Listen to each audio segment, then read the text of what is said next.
Welcome to Rock and Reddit. Let's get started. What are some declassified government documents that are surprisingly terrifying? CIA invested millions in trying to make cats spies. $20 million to be precise.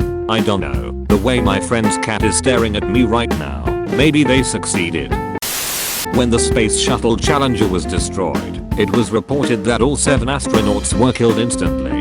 It was revealed decades later that some, if not all of the astronauts survived the initial explosion, as the cockpit cabin had enough protection to not be breached. For 2 minutes and 45 seconds, they were awake and aware as they plummeted toward the Atlantic Ocean.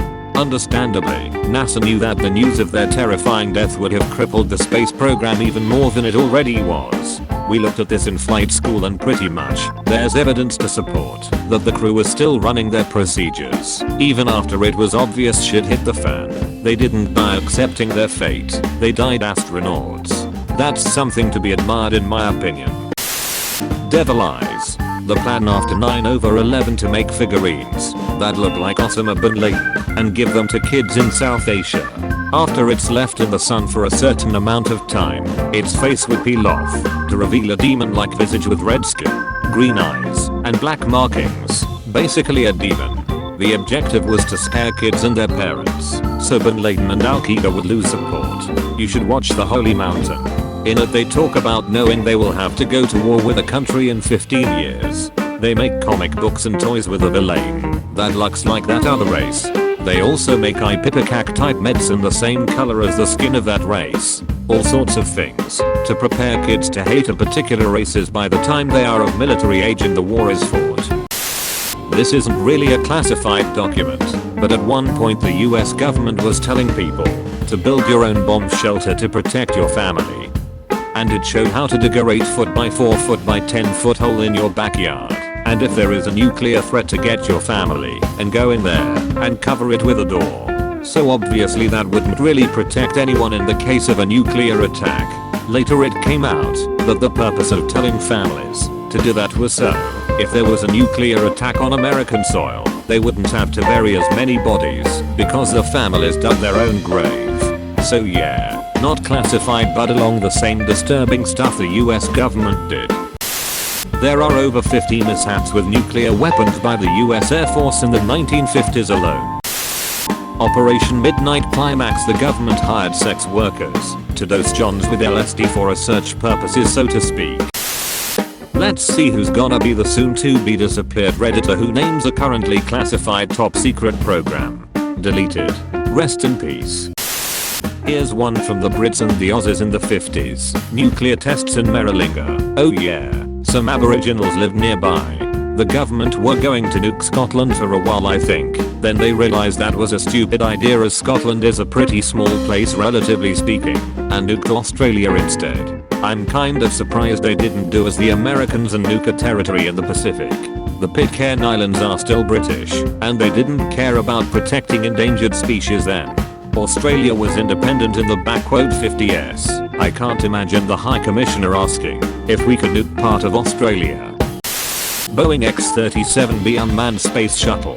It just spent 720 days in space doing God knows what.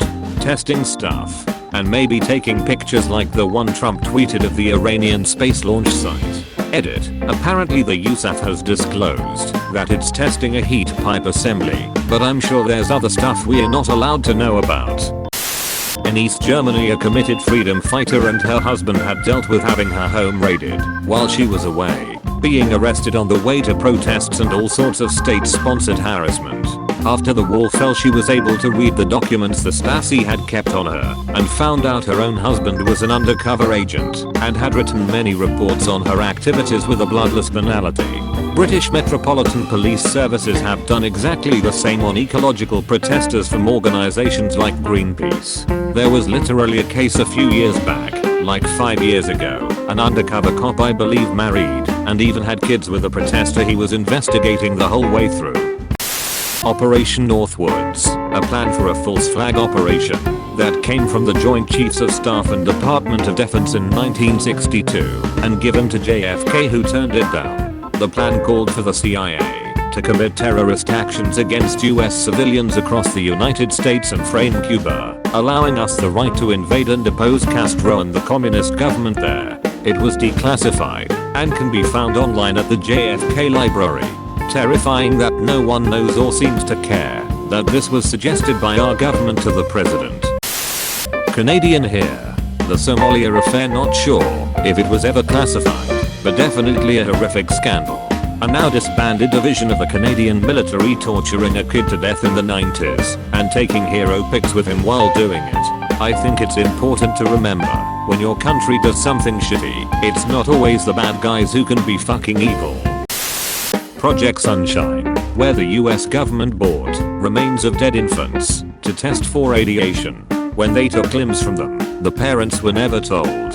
One mother wasn't allowed to dress her daughter for her funeral because doctors had removed her legs and didn't want her to find out. Is anyone else ridiculously disturbed that they named that Project Sunshine? What the fuck?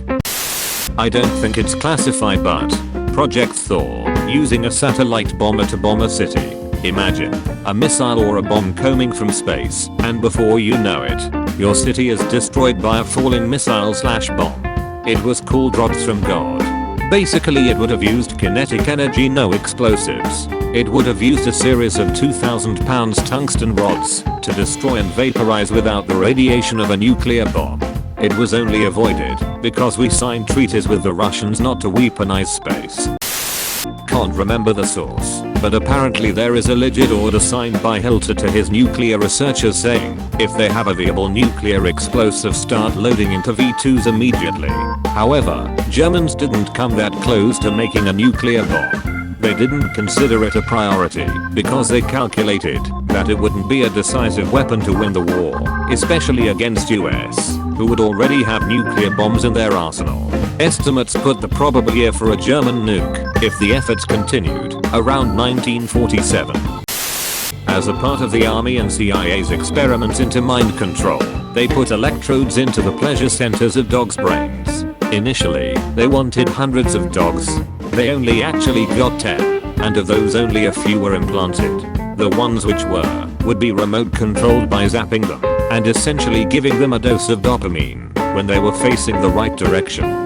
The controllers would stop the dope zap when they wanted the dogs to stop, and then the dogs would reorient themselves until they were facing the correct direction. This meant when the controllers weren't present, the dogs who had been implanted would continually spin in circles, even in their cages, always looking for the direction that gave them that next hit. The program ran out of funding in the mid-60s, and the dogs were destroyed. This is a rabbit hole of a case, only partially classified by the CIA, until information was released 3 years after initial capture. Robert Levinson, former FBI agent, retired and began working as a private investigator, specializing in Russian crime circles. Levinson traveled to the Persian Gulf's Kish Island, which had fewer restrictions on American passports due to being a free trade zone, to enter Iran. He was last seen March 9th, 2007. For 3 years after his disappearance, the US government was adamant that he was not acting with a government party, only private eye work. After 3 years, it was confirmed that Levinson was acting as part of the CIA on an unauthorized mission to gather data on an Iranian regime. He has had a proof of life appearance in 2010. Levinson has 7 kids, one of which with his mom, that have traveled to Iran to find their dad and husband, only to be shown plain manifestos by Iranian officials, suggesting that Levinson had left. As of 2013, if he's still alive, Levinson is the longest held American captive at 12 years. The Department of Health and Human Services practiced female sterilization on Native American women all the way through the 1970s. Kinda sobering knowing that we were using tax dollars to suppress indigenous birth rates less than 50 years ago. Not really terrifying but fucked up. Operation Paperclip, where after WW to the US government took Nazi scientists and shipped them to America to do science. Some of them came straight from Nuremberg cells, the most noteworthy being Werner von Braun. Von Braun built the V2 rockets with Jewish slave labor. Every day they would execute the 5 slowest workers in front of the other workers to incentive them to work harder. Once he came to America, we shipped him to Huntsville, Alabama, where he built the Saturn V, the rocket used in the Apollo program, and got us to the moon. Thank you for watching. Please don't forget to like and subscribe. Comment your insane declassified document stories down below. Have a fantastic day, and don't let your memes be dreams.